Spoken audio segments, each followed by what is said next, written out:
అన్నీ వదులుకొని వచ్చినటువంటి ఒక ఆడపిల్లని ధైర్యం చెప్పి, అమ్మా నీకు నేనున్నాను, నేను తల్లి లాంటి దాన్ని, నేను బాగా చూసుకుంటా అని చెప్పి ఆ అమ్మాయిలు ఏదైనా పొరపాటు ఉన్నా కూడా సరిదిద్దుకొని క్షమించుకొని చూడగలిగేటువంటి మంచి మనసున్నటువంటి అత్తలు ఎంతమంది ఉన్నారు ఈ రోజుల్లో అనేది నాకు అర్థం కావటం లేదు. నేను అదే అంటున్నాను.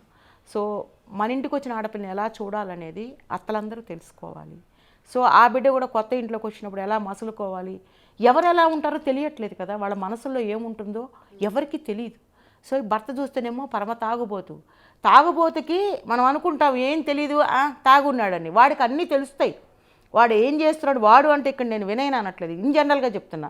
ఒక తాగుబోతున్నాడంటే వాడికి మనం అనుకుంటాం వీడికి ఏం తెలియదని.